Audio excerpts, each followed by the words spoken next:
हमारे बीच में आप सभी लोगों को पूर्व परिचित तो मैं कर ही दिया था। छोटे से निवेदन पर पूज्य श्री आप सभी लोगों को दर्शन देने के लिए भी यहाँ पधारे।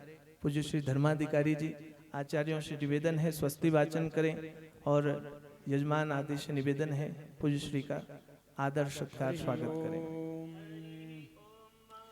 तेन इंद्रो वृद्धश्रवाः स्वस्ति नः पूषा विश्ववेदा स्वस्ति नस्तार्क्ष्यो अरिष्टनेमि स्वस्ति नो बृहस्पतिर्दधातु परिषदसवामरुत वृष्णिमातरः सुभञ्जावानो विदधति कोजगमायाः अग्निजिह्वामानवः सूरचक्षासोऽप्युषवेनो दे अवसागमन्निह भद्रं कर्णेभिः शृणुयामदे भद्रं पश्येमाक्षाभिर्जाजतराः स्थिरैरं तुष्टुवाग्नोस्तनो बिर्वियासे महिद वाहितं जदायुः शतमिन्नु शरदो अन्तिदेव जतरानश्चकराजरसन्दनूनां पुत्रासो जित्रापितरो भवन्ति मानो बुद्धियारेरिखदायुर्गन्धो आदिर्दियौरादितिरन्तरिक्षमदितिर्मा स पिता स पुत्रः पृषभे देव आदितिः पञ्चजना आदिर्ज तमादिर्जानद्वम्माद्यौः शान्तिरन्तरिक्ष शान्तिः पृथिवी शान्तिरापः शान्तिरोषधय शान्तिः वनस्पतयः शान्तिर्विश्ववेदः शान्तिर्ब्रह्म शान्ति सर्वज्ञ शान्तिः शान्तिरेव शान्तिरेधि जतो यतः समेहसे ततो नो अभयं कुरु सन्नः कुरु प्रजा भयन्नः पाशुभ्यः नमो ब्रह्मन् देवाय गोब्राह्मण हिताय च जगद्धिताय कृष्णाय गोविंदाय नमो नमः। बोल सद्गुरुदेव भगवान की जय। हम लोग तो पूज्य महाराज श्री का ध्यान ही कर रहे थे, उनके लिए बैठे हुए थे। कथा तो आगे हम लोगों की चली गई थी, इसलिए अंतिम की छोटी सी कथा, चूंकि पूज्य महाराज श्री का दर्शन बद्री विशाल के दर्शन का महत्व ही देता है।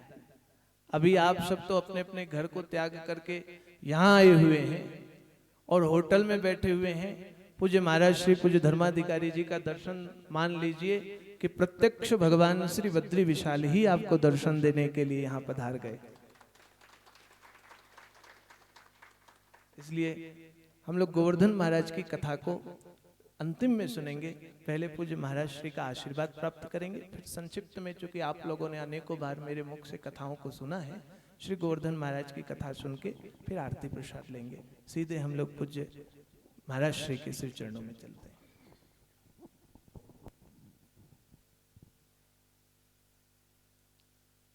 आदित्यकायां नरनारगिर्यो रन्तर्भवायां भवशाकिवीयं जयजिप्यते कश्चित् भौमतेजा पुंजोदय श्री बद्री ससंज्ञः। बोले भगवान बद्री विशाल की जय। आनंद कंद वृंदावन बिहारी लाल की। श्रीमद्भागवत महापुराण की।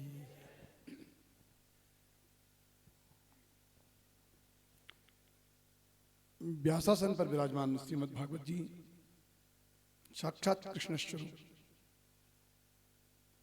और इसके वक्ता हंसाचार्य जी महाराज आपके साथ महात्मा लोग हैं, पंडित लोग हैं, कथा यजमान परिवार, श्रोता। परसों महाराज से भेंट हो गई। महाराज ने कहा एक दिन आइए, और आज आमंत्रण आया, समय भी था 10-15 मिनट का, हमने कहा लाभ लेते हैं। और पहुंच गए। कथाएं चल रही हैं पंचम दिवस की, गोवर्धन पूजन चल रहा है, यानी आप लीलाधर की लीलाएं सुन रहे हैं। और राजा परीक्षित यही सुनने के लिए बैठे थे महाराज, इसी के लिए। 7 दिन में मृत्यु हो जाएगी। नैषात दुस्साक्षमाम त्यक्तोद विबादते। बाबा, न मुझे भूख न प्यास, न कोई पीड़ा, न कोई तकलीफ। आप कथा सुनाए जाते हैं और हमें अमृतत्व प्राप्त होता जाता है। हमें मरने की चिंता नहीं है। राजा परीक्षित यही सब सुनने की। 9वें स्कंद की जो राजाओं की कथाएं आती हैं, बड़े बड़े मरणधर्म राजाओं की कथाएं आई, और आते आते भगवान कृष्ण का जन्म भी 9वें स्कंद में हो जाता है। चंद्रवंश की कथा में अंतिम में भगवान कृष्ण का जन्म हो गया। राजा परीक्षित बोले, बाबा आपने हमको टरका दिया। हम जो सुनने के लिए बैठे थे आपने ऐसे छोटे भाव में बता दिया। मन प्रसन्न नहीं है। हम सुनना चाहते हैं 10वें स्कंद। जिस भगवान की कृपा से मेरा जन्म हुआ, कदाचित मेरी मां उत्तरा के पेट में भगवान सुदर्शन लेके नहीं आते तो हम तो अश्वत्थामा के ब्रह्मास्त्र से जल चुके होते। हमारा तो जन्म ही किधर होता।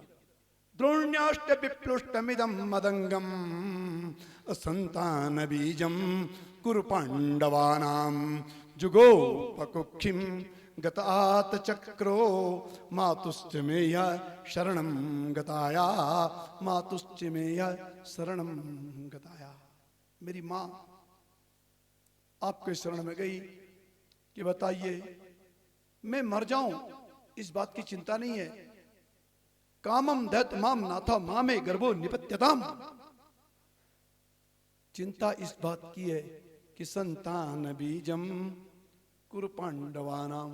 कौन कल कौरवों को जल देगा और कौन पांडवों को जल देगा, कौन तर्पण करेगा, कौन पिंड करेगा।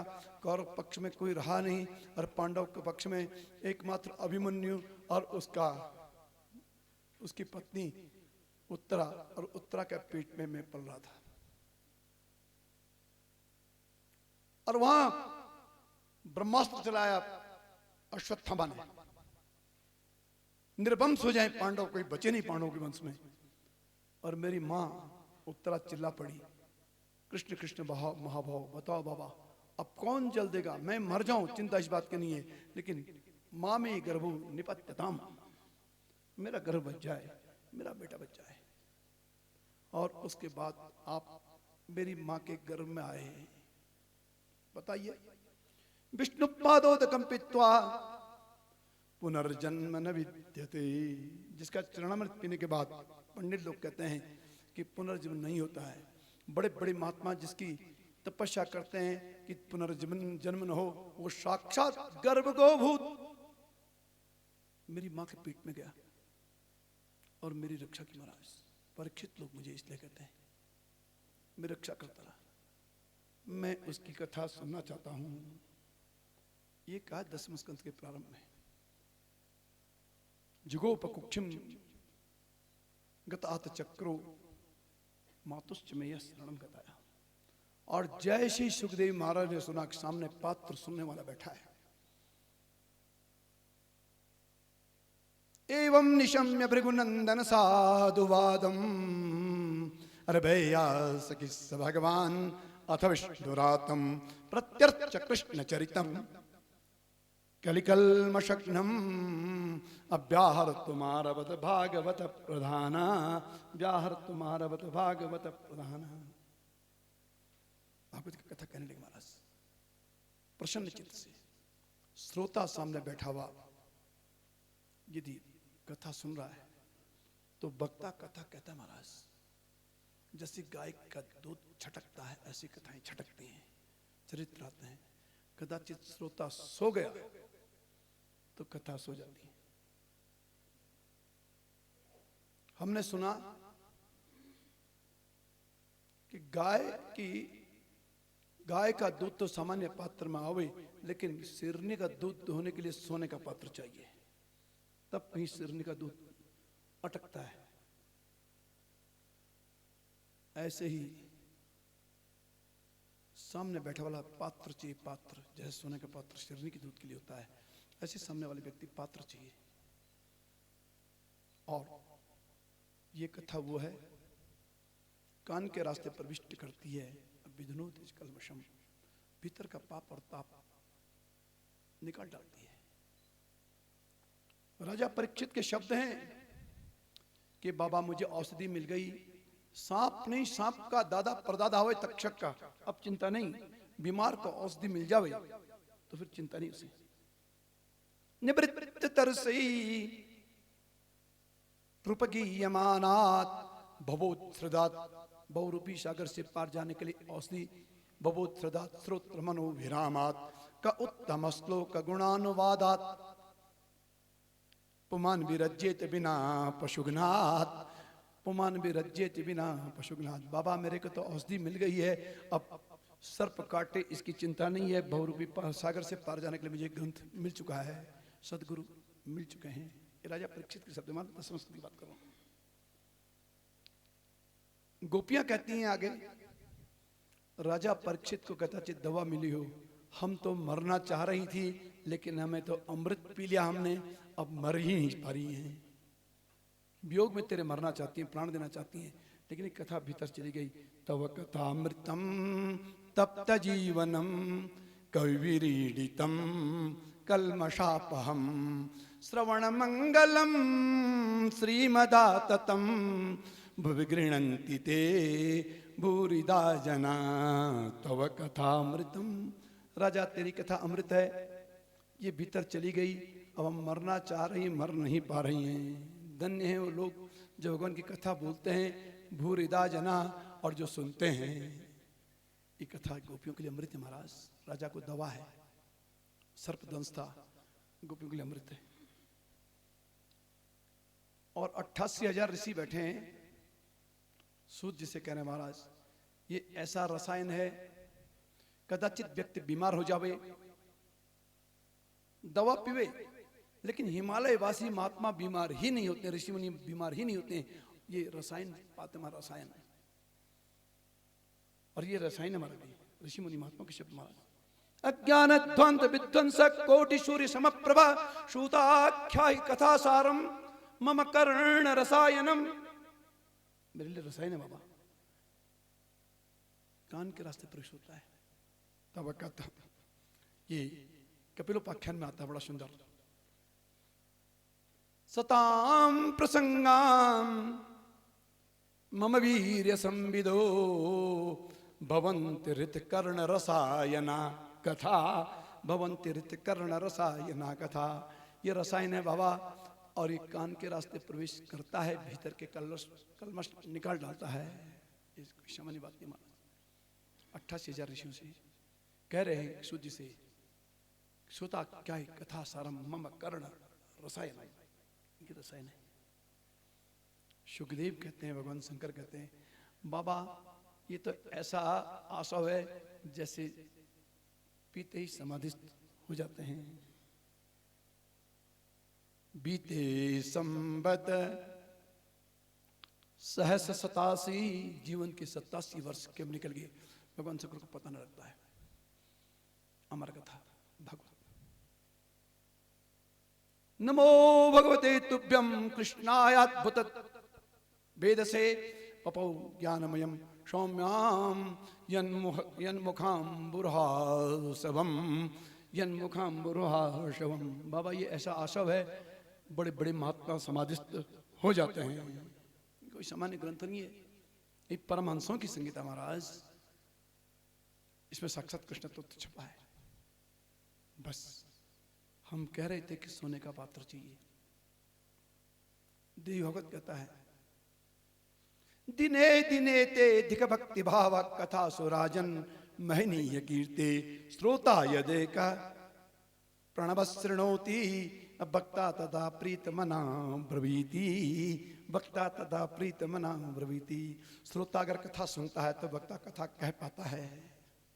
तब वक्ता श्रोता ज्ञान निधि, कथा राम के गूढ़, कथा राम के गूढ़। बुलावे महाराज आप कथा सुनने आए और कथा सुन रहे हैं। मैं तो समझता हूं श्रीमद् भागवत साक्षी है। नारद जी कहते हैं दुनिया में विज्ञान बांटने जाता हूं, सप्तम स्कंद में, और नारद जी के शब्द हैं, लेकिन वो ज्ञान मिलता किधर है? नमो भगवते जाया लोकानाम स्वस्ति हे तवे पक्षे सनातनम धर्मम। यदि मैं संसार में धर्म की बात करता हूं, सनातन धर्म की बात लेके जाता हूं, संसार को शिक्षा देता हूं, मिलता कहां है? तो बक्षे सनातनम धर्मम नारायण मुखात श्रुतम। भगवान नारायण से बद्रीनाथ में यहां सुनता हूं, यहां भगवान भक्त है कथाओं के। किधर है? योवतीर्यात्मनोंसेना दाक्षायण्याम तो धर्मतः लोकानाम स्वस्ते ध्यास्ते तपो बदरिकाश्रमे। वो भगवान नारायण बद्रीनाथ में बैठे अरे धर्म की व्याख्या करते महाराज। नारद जी कहते मैं सुनता हूं बैठ के सामने,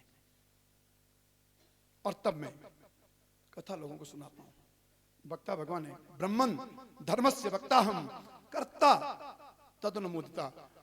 बोलने वाले भगवान और भी भगवान की अनुमोदन भगवान का, ये कथा महाराज। और इसमें कोई दुराई नहीं कि भगवान बद्रीनाथ ने आके कथा बकता है। बाबा हमने देखा अधिक मास की कथाएं, श्री बद्रीनाथ उवाच, बद्रीनाथ जी ने कथा कही, शाम तक कथा पूरी हुई, अब कल कहेंगे। इत्युक्त्वा बद्रीनाथो विरराम महामुनि। भगवान बद्रीनाथ जी कथा बोलते आज चुप हो गए कि अब समय हो गया, अब कल बोलेंगे। कहने का भाव, यहाँ के वक्ता बद्रीनाथ जी हैं और यहाँ के श्रोता ऋषि मुनि महात्मा है। कदाचित हंसानंद महाराज में हम बद्रीनाथ जी देखें तो आप में नर नारायण दिखते हैं, आप में ऋषि मुनि दिखते हैं। भाव की बात है महाराज। शास्त्र कहते हैं यहाँ का वक्ता भगवान नारायण। बस बात यह है कि आप पकड़ कितना पाते हैं। ये तो वो स्थान है जहां पहली कथा हुई, ये स्थान जहां नारद सीखने आए। एकदा तु विशालायाम चत्वार ऋषियो मला सत्संगार्थम समायाता तत्र नारदम। भागवत के प्रारंभ में आए नारद जी, सुनने आए, सीखने आए, बद्रीनाथ में आए। और भागवत कहती है कि हमें लिखा ही बद्रीनाथ में गया है। तस्मिन् स्वास्त्र में व्यासो बद्री षंड मंडिता। आज भी व्यासास्त्र माणा में आपने देखा होगा, आप देखेंगे ऐसा लगता है कि पूरी पुस्तक लिखी है, पत्री पत्री पत्री पत्री पत्री। आज भारतीय संस्कृति जो दिखती है उसका मूल बद्रीनाथ है। 18 पुराण, उपपुराण, अपपुराण, उपनिषद, गीता, ब्राह्मण ग्रंथ, प्रस्थान त्रयी, व्यासो सिस्टम जगत सर्वम। संसार में जो दिखता है भगवान वेद व्यास की लिखनी कलम से निकला महाराज। कालिदास, भास, इन कवियों ने अगर नाटक बनाए, कुछ उसको मोड़ दिया होगा, लेकिन लिया भगवान वेद व्यास से, लिया महाभारत से। नारायणं नमस्कृत्य नरं चैव नरोत्तमं देवीं सरस्वतीं व्यासं ततो जय मुदीरयेत्। यही तो लिखी गई जय ग्रंथ महाभारत। यही कहने का भाव, आप इतने उत्तम स्थान में आए हैं, सामान्य पृथ्वी से 10,000 फुट ऊपर आप, और हमने सुना कि 10,000 गुना ज्यादा फल मिलता बजाय अन्यत्र के बद्रीनाथ में। वो फल आपको प्राप्त हो रहा है और आप आनंद ले रहे हैं। बस ध्यान रखिए, 2-3 दिन बाकी हैं, लाभ लीजिए। यहाँ न सोने के लिए आए, न खाने के लिए आए, न मटर पनीर के लिए आए, न रबड़ी के लिए आए, और न जाकर के और कचौड़ी के लिए आए। यहाँ कथा के लिए आए, कथा के लिए, भगवान बद्रीनाथ जी के लिए आए। ये बात मन में रखना। कदाचित आप कुछ सोने को अच्छा नहीं मिला, हिमालय का प्रांत खाने को अच्छा नहीं मिला, तो याद रखो लाभ मिला ही लाभ है। नींद कम आएगी तो मनन ज्यादा होगा। मोटे गद्दे की जगह अगर आप जमीन में सो गए तो जीवन का लाभ है महाराज। हमने देखा भागवत में लिखा है, भगवान ने उद्धव से कहा, उद्धव तुम बद्रीनाथ जाओ राजा, वहां 2-3 बातें ध्यान रखना है। एक तो वन्य भुक सुखी निस्पृहा, वहां खाने के लिए नहीं अपितु तपस्या के लिए जा रहे हो।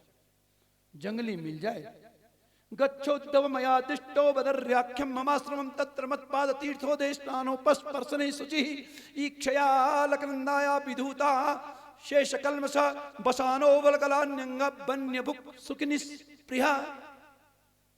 इस शब्द हैं भगवान के, कृष्ण के अंतिम उपदेश उद्धव के लिए कि बद्रीनाथ जाओ राजा, वहां ना सोने जा रहा, ना खाने जाना, ना रबड़ी की बात है, ना कचौड़ी की बात है। वन्य भुक जो मिले उससे काम चला लेना।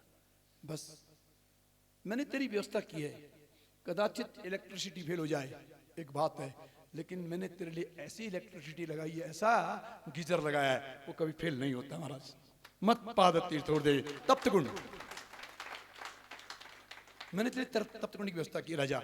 वहां पे जाना, स्नान करना, मार्जन करना, संध्या करना, और बस न मिल पाओ मंदिर में जाने का समय, भीड़ हो तो ये आदित्य कायम नर नार गिरियो, महात्मा लोग कहते हैं, महात्मा शास्त्रों में लिखा है कि ये नर है और वो नारायण है, दो पहाड़ नर नारायण, प्रणाम कर लेना तुझे पूरा लाभ मिलेगा। मंदिर तो केवल एक प्रतीक के लिए रखा है।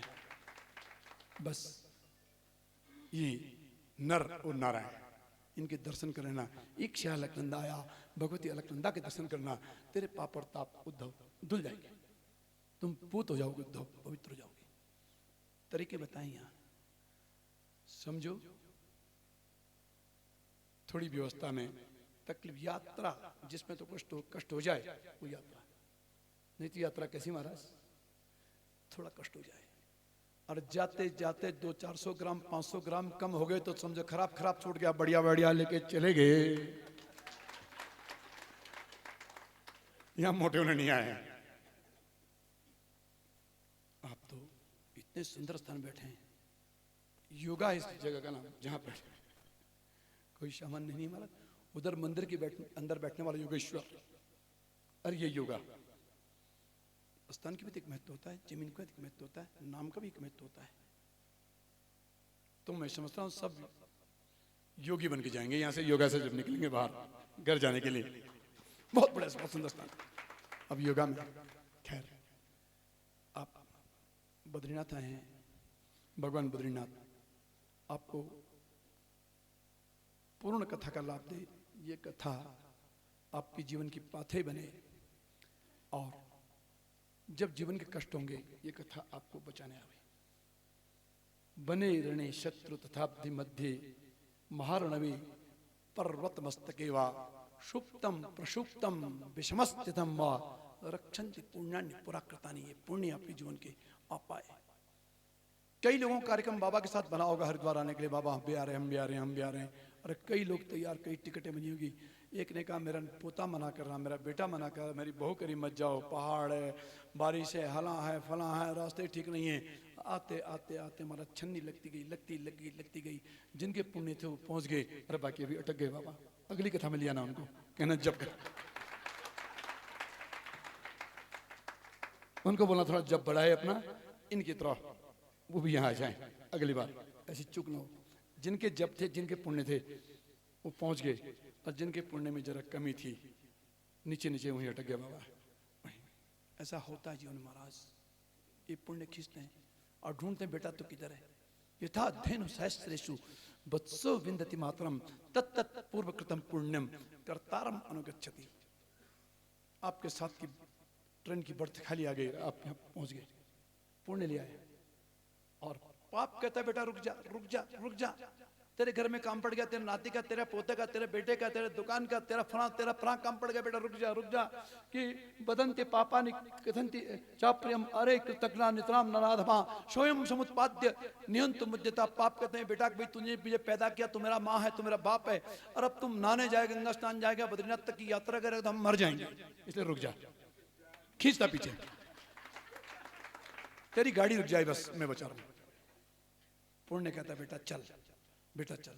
तो अब हिसाब किताब पुण्य ज्यादा पाप ज्यादा, और पुण्य का पलड़ा भारी हुआ, वो बद्रीनाथ पहुंचा, और पाप का भारी रहा, वो उधर ही अटक गया बाबा। खैर, हमें उनसे द्वेष नहीं है, हम उनकी निंदा नहीं कर रहे हैं, लेकिन उनसे ये जरूर कह रहे हैं कि थोड़ा जप बढ़ा लेना, अगले बार बाबा आएंगे तो साथ में आ जाना, हॉल भर जाएगा पूरा पूरा, कोई दोहराई नहीं है। खैर, आपका मैंने बहुत अधिक समय लिया बाबा, कथाएं बाकी हैं और मेरे पास भी समय की कमी रही, लेकिन आपने परसों यहाँ पे गेट के सामने बुलाया और आज पुनः आपका फोन आया था, पंडित जी आए थे कि आप आ जाइए। हम आए, भगवान की कृपा आप सब पे बनी रहे। एक बात कहना चाहता हूँ, मंदिर में बहुत भीड़ है, कदाचित आप दर्शन के लिए गए होंगे, आपने धक्के खाए होंगे तो बहुत कष्ट हुआ होगा, कदाचित हम भी बैठे आपको धक्का खाते हुए दिख रहे होंगे, लेकिन व्यवस्था ही ऐसी है, समस्या ही ऐसी है।